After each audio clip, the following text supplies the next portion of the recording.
అసలు మీకు నేను ఒక గొప్ప రహస్యం చెప్తాను. ధ్యానం చెయ్యడానికి అత్యంత యోగ్యమైనటువంటి స్వరూపం ఏదో తెలుసా? చాలా గొప్ప స్వరూపం దక్షిణామూర్తి స్వరూపం. నేను హైదరాబాద్లో ఉపన్యాసాలు చెప్పేటప్పుడు ఉదయం వేళ దక్షిణామూర్తిని ఎలా ధ్యానం చెయ్యాలి అన్నది దాదాపు 10 రోజులు ఎంతో ప్రతిరోజు తరగతులు నిర్వహించాను. దక్షిణామూర్తిని కానీ మీరు ధ్యానం చెయ్యగలిగితే మీకు ఏది అభ్యున్నతిని కల్పిస్తుందో అవన్నీ మీకు ఈశ్వరుడు ఇచ్చేస్తాడు. ఆయన ధ్యానం చాలు. అంత మంగళప్రదమైన స్వరూపం, అంత అందమైన స్వరూపం, అంత సౌమ్యమైన స్వరూపం ధ్యానానికి వేరొకటి ఉండదు. అత్యంత ఆకర్షణీయమైన మూర్తి నటరాజు. అత్యంత మంగళప్రదుడు, ధ్యానయోగ్యుడు దక్షిణామూర్తి. అందుకే ప్రపంచం అంతటా కూడా నటరాజ విగ్రహాలు ఎత్తుకుపోతారు. పాశ్చాత్య దేశాల్లో నటరాజ విగ్రహాలు కొంటూ ఉంటారు. ఎందుకో తెలుసా? అసలు ఆ స్వామి భంగిమ అలా ఉంటుంది. ప్రపంచంలో ఏ దేవతా స్వరూపంలోనూ కనపడనంత వేగం ఒక్క నటరాజుకే ఉంటుంది. అసలు అలా నటన చేసేటటువంటి వాడు మీకు ఎక్కడా ఇక సృష్టిలో కనపడడం. అంత వేగం ఉంటుంది నటరాజులో. అందుకు వాళ్ళు ఆ మూర్తులు ఎత్తుకుపోతూ ఉంటారు. ఎందుకంటే దొంగతనం చేసి కొంటూ ఉంటారు. అసలు ఆ రూపం ఎలా వచ్చిందని వాళ్ళు అధ్యయనం చేస్తారు. ఇప్పుడు నాకు చాలా పెద్ద జుత్తు పెంచుకున్నాను అనుకోండి, ఇలాగా నేను ఇలా అన్నాను అనుకోండి, నా జుత్తు అంతా ఇటు ఎగురుతుంది.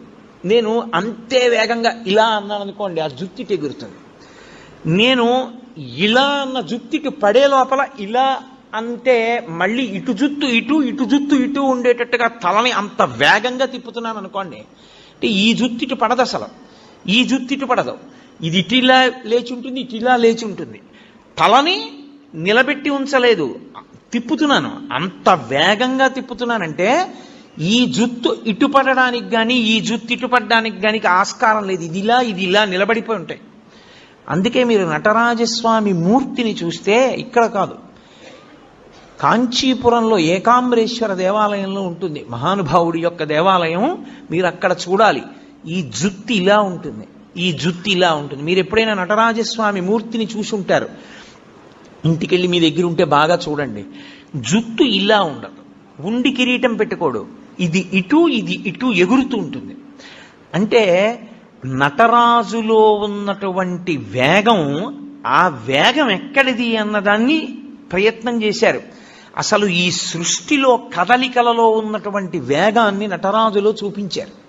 అందుకే శివస్వరూపాల్లో అద్భుత స్వరూపం నటరాజు. అత్యంత ధ్యానయోగ్యము దక్షిణామూర్తి. చిన్న పిల్లలు ఇంట్లో ఉంటే చిన్న పిల్లల దగ్గర నుంచి రేపో మాపో వెళ్ళిపోతాడనుకున్నంత పెద్ద వయస్సున్నవాడి వరకు దక్షిణామూర్తి స్వరూపము ధ్యానయోగ్యమే. మిగిలిన ఏ రూపాలు, ఏ దేవతా స్వరూపాలు మీకు అలా ధ్యానయోగ్యములు కావు. అన్ని వేళలా మీరు ఒకే రూపాన్ని, బ్రహ్మచారి, గృహస్థు, వానప్రస్థు, సన్యాసి, నలుగురు ఒకే రూపాన్ని ఆరాధన చేయడం కుదరదు. నేను మీకు ఒక ఉదాహరణ చెప్పాలంటే, కృష్ణ పరమాత్మని నేను ధ్యానం చేశాననుకోండి, నేను గృహస్థుని కనుక ఆవు దూడ పక్కన ఉన్నటువంటి త్రిభంగి అయిన కృష్ణుండే నేను ధ్యానం చేయాలి. ఆవు దూడ లేని కృష్ణుణ్ణి సన్యాసి ఉపాసన చేయాలి. మారిపోతుంది. అందరూ ఒకలా చేయడానికి వీల్లేదు. అదే త్రిభంగి స్వరూపం అయిన దక్షిణామూర్తి స్వరూపం. చిన్నపిల్లలు దక్షిణామూర్తిని ఎంత ధ్యానం చేస్తారో అంత జ్ఞాపక శక్తి, అంత గొప్పగా స్ఫురణ శక్తి పెరుగుతాయి. ఐశ్వర్యం కావాలనుకున్నవాడు దక్షిణామూర్తిని రోజు ధ్యానం చేస్తే అంత ఐశ్వర్యం. ఆరోగ్యం కావాలనుకున్న వాడికి ఆరోగ్యం, జ్ఞానం కలగాలనుకున్న వాడికి జ్ఞానం. నేను మీకు యథార్థం చెప్పాలంటే, మీకు ప్రతిరోజు 1-2 నిమిషాలు దక్షిణామూర్తిని ధ్యానం చేయడం అలవాటైతే మోక్షము కరతలామలకము. అంత్యమునందు పరమేశ్వరుడే మీకు జ్ఞాపకం వచ్చి మోక్షానికి ఎడతాడు. అంత గొప్ప స్వరూపం దక్షిణామూర్తి స్వరూపం. అది శైవాగమంలో మీరు దక్షిణ దిక్కుకి వెళ్ళగానే దక్షిణాన్ని చూస్తూ కనపడాలయన. కనపడగానే మీరు అభిముఖంగా ఉండకూడదు. మీరు ఇటు పక్కకెడితే తూర్పు ముఖం చేస్తారు. తూర్పు ముఖం చేసి మీరు ఆయన పాదాల వంక చూసి నమస్కారం చెయ్యాలి. ఇక్కడ మీరు చాలా అదృష్టవంతులు. ఇక్కడ ఉన్నటువంటి శివాలయంలో ఆగమానికి సరిపోయేటట్టుగా అద్భుతమైనటువంటి దక్షిణామూర్తి స్వరూపం ఆ శివాలయానికి ప్రదక్షిణం చేసేటప్పుడే దక్షిణంలో ఉంది. చాలా శివాలయాలు ఇవాళ రేపు కడుతున్నటువంటి శివాలయాలలో అసలు ఆ వైభవం లేదు. అంత గొప్ప స్వరూపం దక్షిణామూర్తి స్వరూపం. ఈ దక్షిణ దిక్కుకి చూసేటటువంటి మూర్తి దక్షిణామూర్తిగా మనని చూడమని చెప్తారు. అన్నీ మీకు ఇస్తాడు. కానీ శివలింగం యొక్క దక్షిణానికి చూసేటటువంటి ముఖానికి అఘోరమని పేరు. అది అగ్నిహోత్రానికి అంతటికి అధిష్టానమై ఉంటుంది. ఉండి ఈ సమస్త ప్రపంచాన్ని లయం చేసేది అదే. అందరు జీవుల్ని పడగొట్టి తనలో కలుపుకునేటటువంటి తత్వమున్నటువంటి పరమేశ్వర స్వరూపం దక్షిణాన్ని చూసేటటువంటి అఘోర స్వరూపం. అందుకే శివాలయానికి ప్రదక్షిణం చేస్తే నియమం వేరు. మీరు ఏదో ఇలా తిరగడానికి వీల్లేదు శివాలయంలో. ఇప్పుడు మీరు ఇక్కడున్న శివాలయంలోకే వెళ్ళారనుకోండి, మీకు బాగా అర్థమయ్యేట్టు నేను చెప్పాలంటే, మీరు లోపలికి వెళ్ళి చూడగానే చేతులు జోడించి ఓం తత్పురుషముఖాయ నమః అనాలి. ఒకవేళ భక్తులకి ముఖాలు తెలియవేమోనని బోర్డు పెడతారు. అందుకే అసలు శివాలయంలో బోర్డు ఉండాలి. లేకపోతే మీకు ముఖాల పేర్లు ఎలా గుర్తుంటాయి? గుర్తుండవు. గుర్తుండాలి. ఉండని వాడికి సౌలభ్యం కోసం బోర్డు పెడతారు. బోర్డు పెడితే ఓం తత్పురుషముఖాయ నమః అని నమస్కారం చేసి మెల్లగా దక్షిణానికి వెళ్ళాలి. మళ్ళీ అభిముఖంగా పై చూసి ఓం అఘోరముఖాయ నమః అనాలి. ఎవడు అలా అంటూ ప్రదక్షిణం చేస్తుంటాడో వాడు మళ్ళీ పుట్టవలసిన అవసరం లేని రీతిలో జ్ఞానం ఇచ్చి కలుపుకుంటాడు. అందుకని దక్షిణామూర్తి ఉంటారు దక్షిణానికి. లేకపోతే ఆయన లోకాన్నంతటిని లయం చేసి మళ్ళీ పునర్జన్మలిచ్చే స్వరూపమై ఉంటాడు. అందుకే అగ్నికి అధిష్టానమై ఉంటాడు. మీరు దక్షిణాన్ని దాటి పశ్చిమానికి వచ్చారనుకోండి, శివాలయంలో ఆగమం ప్రకారం ఏమిటంటే పశ్చిమ దిక్కున సుబ్రహ్మణ్యేశ్వరుడు ఉండాలి. ఉండి పశ్చిమానికి వెడితే మళ్ళీ మీరు గుడికి ఎదురుగుండా నిలబడాలి. ఆ గుడి యొక్క గోడకి ఎదురుగుండా నిలబడి ఓం సద్యోజాతముఖాయ నమః అనాలి. సద్యోజాతము అనబడేటటువంటి ముఖం పశ్చిమ దిక్కుని చూస్తూ ఉంటుంది. ఆ పశ్చిమ దిక్కుని చూసేటటువంటి సద్యోజాత ముఖము పృథివికి అధిష్టానమై ఉంటుంది. అది సృష్టికంతటికీ కారణం అదే. ఆ ముఖంలోంచే ఈశ్వరుడు మళ్ళీ పునః సృష్టి చేస్తుంటాడు. అందుకే లోకంలో మాట అంటారు, శివాలయానికి ప్రదక్షిణం చేస్తే తీరని కోరికుందా అంటారు. కారణం ఏమిటో తెలుసా? బిడ్డలు పుట్టాలన్న కోరిక దగ్గర నుంచి సమస్త కోర్కెలు శివాలయంలోనే తీరుతాయి. కాబట్టి ఇప్పుడు పశ్చిమాన్ని చూసేటటువంటి ముఖం సద్యోజాత ముఖం. అటు తిరిగి అంటే పశ్చిమానికి వెళ్ళినప్పుడు తూర్పుకి తిరగాలి. తూర్పుకి తిరిగి ఓం సద్యోజాత ముఖాయ నమః అనాలి. సద్యోజాత ముఖమే అత్యంత శక్తివంతమైనటువంటి ముఖం. ఇప్పుడు సద్యోజాతాన్ని దాటి మళ్ళీ వెనక్కి వెళ్ళడం ప్రదక్షిణ విధి పక్కన పెట్టండి. మీరు అది దాటితే ఉత్తర దిక్కుకు వస్తారు. ఉత్తర దిక్కుకు వచ్చినప్పుడు మళ్ళీ శివాలయం గోడకి ఎదురుగుండా నిలబడాలి. నిలబడి ఓం వామదేవాయ నమః అనాలి. వామదేవుడు అంటే ఎవరు అన్నది శివమహాపురాణం చెప్పింది. ఏమ్మా పిల్లని కాసేపు బయటికి తీసుకెళ్ళకూడదా? ఎందుకమ్మా పిల్ల విందో ఏదో మాట్లాడుతూ ఉంటుంది, చిన్న పిల్ల దానికి ఏం తెలుసు, కాసేపు బయటికి తీసుకెళ్ళండి. శివమహాపురాణం ఆ ఉత్తర దిక్కున ఉండేటటువంటి శివుడి ముఖాన్ని వామదేవ ముఖము అని పిలిచింది. దాని గురించి మాట్లాడుతూ మంగళాయతనం దేవం యువానమతిమంగళం ధ్యాయేత్ కల్పతరోర్మూలే సుఖాసీనం సహోమయా అంటుంది లింగపురాణం.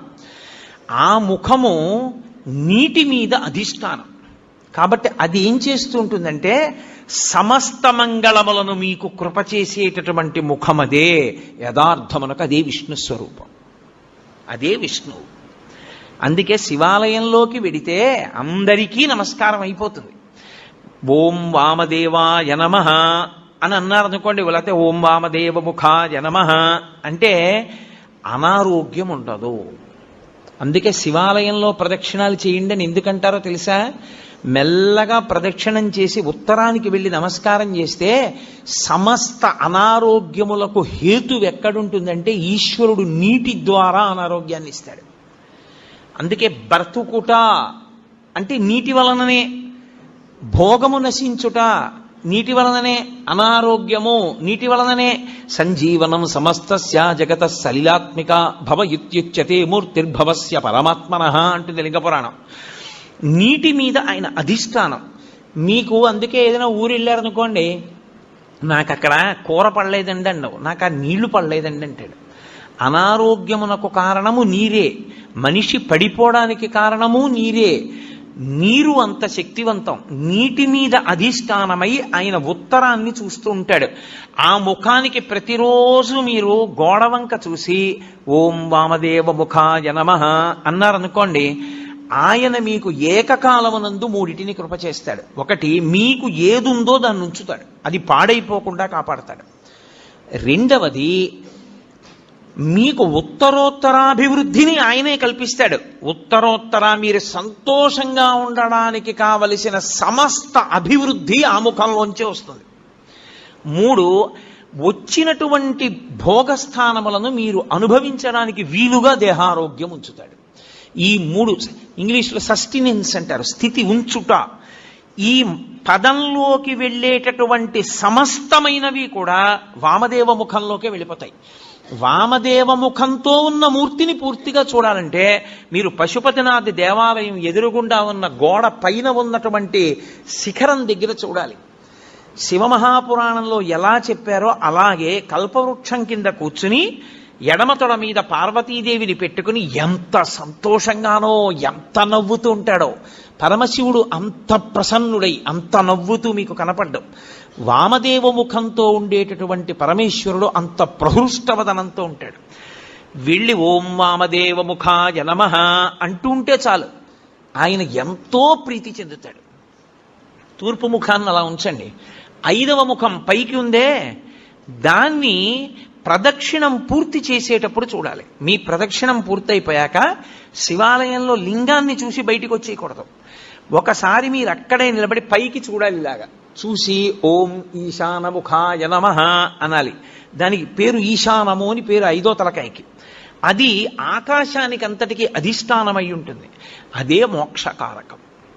ఇప్పుడు మీరు కొంచెం జాగ్రత్తగా గమనిస్తే నేను ఇందులో 5 ముఖముల చేత 5 కార్యములను ప్రతిపాదన చేశాను. సృష్టి, స్థితి, లయ, తిరోధాన, అనుగ్రహములు అని. సృష్టి కొత్తగా ఏర్పడుతూ ఉండడం, స్థితి ఉండడం, లయ పడిపోవడం, మళ్ళీ బ్రహ్మాండంలో కలిసిపోతూ ఉండడం. తిరోధానము అన్న మాటకు అర్థం ఏమిటో ఇప్పుడు నేను చెప్తాను చూడండి. తిరస్కరణీ విద్య అని ఒక విద్య, తిరస్కరణీ విద్య ఉందండి ఆయన దగ్గర, చాలా జాగ్రత్తగా ఉండండి అంటారు. తిరస్కరణీ విద్య అంటే ఏమిటో తెలుసా? ఆయన తనకి ఉన్నటువంటి ఉపాసన బలం చేత, తనకి వశమైనటువంటి దేవతల కృప చేత అక్కడ ఉన్న వస్తువు మీకు కనపడకుండా చేస్తాడు. దాన్ని తిరస్కరణీ విద్య అంటారు. అప్పుడు ఏమవుతుందంటే ఆయన ఏ దేవతని పిలిచాడో ఆ దేవత మీకు కనపడకుండా చేస్తుంది ఆ వస్తువుని. చిన్న చిన్న దేవతల్ని పట్టుకుంటారు, పట్టుకుని ఉపాసన చేస్తారు. చేస్తే తిరస్కరణీ విద్య స్వాధీనం అయిపోతుంది. తిరస్కరణి ఎంత గొప్పదో అలాగే అవతల వారిని వశీకరణం చేస్తారు. వాళ్ళు ఎప్పుడూ ఇంకా వాళ్ళకే వశవర్తులైపోతారు. అలా వశీకరణ విద్య, ఇవన్నీ విద్యలు ఉంటాయి. ఇందులో తిరస్కరణీ విద్య అక్కడ ఉన్నది కనపడదు, కనపడకుండా చేస్తాడు. అక్కడది ఉన్నది కనపడకుండా చెయ్యడం తిరస్కరణీ విద్య అయితే, తిరస్కరణి ఎక్కడి నుంచి వచ్చిందో తెలుసా? తిరోధానము. తిరోధానము అంటే ఉన్నది కనపడకుండా లేనిది ఉన్నట్టు కనపడుతుంది. చూసారా, మాంత్రికుడు మాయ చేశాడండి అంటారు. అదే తిరస్కరణీ విద్య. తిరోధానము అంటే ఏది ఉన్నదో అది కనపడకుండా, ఏది లేదో అది ఉన్నట్టు కనపడుతుంది. సత్యము అసత్యముగా, అసత్యము సత్యముగా కనపడేటట్టు చేయగలిగిన ముఖమునకు తత్పురుష ముఖం అని పేరు. అది తిరస్కరణి. ఏది దాస్తోంది అది? అదే మాయా. శంకర భగవత్పాదుల యొక్క ప్రతిపాదన అక్కడుంది. అందుకని పీఠాధిపతులందరూ చంద్రమౌళీశ్వరారాధన చేస్తారు. వాళ్ళందరూ చంద్రమౌళీశ్వరారాధన ఎందుకు చేస్తారంటే వాళ్ళెవ్వరూ మాయకి కట్టబడకుండా జ్ఞానమునందు నిలబడడానికి శంకరాచార్యుల వారు పెట్టిన పద్ధతి. ఇప్పుడు తిరస్కరణి ఉన్నది ఆత్మ ఒక్కటే, పరమేశ్వరుడు ఒక్కడే ఉన్నాడు. ఒక్కడే అయిన పరమేశ్వరుడు కనపడకుండా విశ్వము కనపడుతూ ఉంటుంది. అబ్బో ఎంతమంది ఉన్నారో, ఎన్ని మొక్కలు ఉన్నాయో, ఎన్ని పువ్వులు ఉన్నాయో అంటాడు తప్ప ఉన్న విశ్వనాథుడు కనపడడు. విశ్వనాథుడు కనపడకుండా విశ్వం కనపడేటట్టు చేస్తాడు. అలా కనపడినంత కాలం మాయకి వశుడైపోయాడు గుర్తు. మాయకి వశుడైనంత కాలం మళ్ళీ పుడుతూ ఉంటాడు. మళ్ళీ పుట్టినవాడు మళ్ళీ చస్తూ ఉంటాడు. మళ్ళీ చచ్చినవాడు మళ్ళీ పుడుతూ ఉంటాడు. అంటే సృష్టి స్థితి లయ తిరోధాన, సృష్టి స్థితి లయ తిరోధాన, వీటిలో తిరుగుతాడు. ఐదవది అనుగ్రహం, మోక్షమూర్తి. అది దక్షిణామూర్తి దగ్గర ప్రారంభం అవుతుంది. ఆయన అనుగ్రహించాడా, అసలు ఉన్న వస్తువు కనపడే అసత్యమైన వస్తువు కనపడకుండా పోతుంది. అసత్యమైన వస్తువు కనపడకుండా పోవడం అంటే మీకు యథార్థము ఎరుకలోకి వస్తుంది. ఎవరే ఇది నేను కాదురా, ఇది నేను తొడుక్కున్నటువంటిది ఈ శరీరం. అసలు నేను లోపల ఉన్న అహంస్ఫురణ, లోపల ఉన్న ఆత్మ నేను, ఆ ఆత్మ సర్వవ్యాపకమై ఉన్నది. అందుకే అందరూ నేను నేను నేను అంటున్నారు. ఎక్కడి నుంచి వచ్చింది? అందులో ఉన్న నేను ఒకటే, ఇందులో ఉన్న నేను ఒకటే. నాకు ఆకలేస్తోంది నేను అన్నప్పుడు నేను బాధపడుతున్నాను అంటే నిజానికి అందులో ఉన్న నేను బాధ ఏదో, ఇందులో ఉన్న నేను బాధ అదే. కానీ ఇందులో నేను అనేటప్పటికి అందులో నేను నేననదు, నువ్వు అంటుంది. ఇక్కడ నేనే అక్కడ నేనై ఉన్నా ఆ నేను ఈ నేను కలిపి ఒకటే అని అనుభవంలోకి వచ్చిందనుకోండి, తిరోధానం పోయిందని గుర్తు. నేను నువ్వు అందనుకోండి, తిరోధానమునందు ఉన్నాడని గుర్తు. అంటే ఈశ్వరుడు మాయ కమ్మిస్తున్నాడని గుర్తు, అంటే మళ్ళీ పుడతాడని గుర్తు.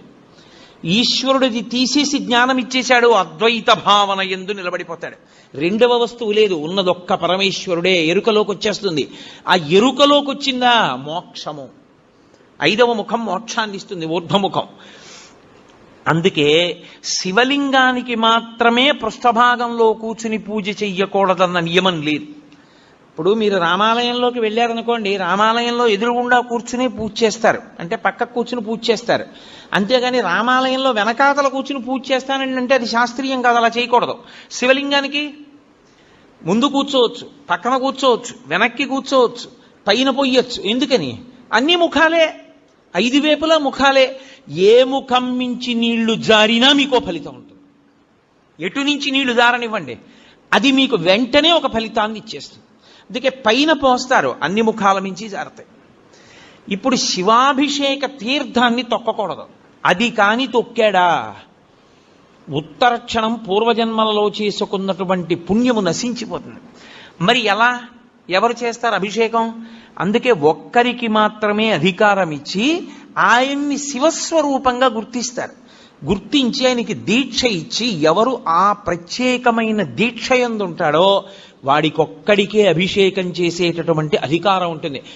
కొంతమంది గృహస్థులుగా ఉంటారు, దేవాలయాల్లో అర్చకత్వం చెయ్యరు, కానీ వారికి ప్రత్యేకమైన దీక్షలు ఉంటాయి. ఆ దీక్ష ఉన్నవాడు ఆలయంలోకి వెళ్ళి అభిషేకం చేయొచ్చు, ఏమీ దోషం ఉండదు. తప్ప అందరూ అభిషేకాన్ని శివాలయంలోకి వెళ్ళి చెయ్యకపోవడానికి కారణం అదే. నిజానికి మేము బ్రాహ్మణం అండి, అందుకని మేము లోపలికి వెళ్ళి అభిషేకం చేసుకుంటామని వెళ్లకుండా ఉండడమే మంచిది. అలా వెళ్ళకూడదు. శాస్త్రం శాస్త్రం. నేను శాస్త్రం ఒక్కటే చెప్తా, పై మాటలు మాట్లాడడం నా జన్మలో నాకు అలవాటు.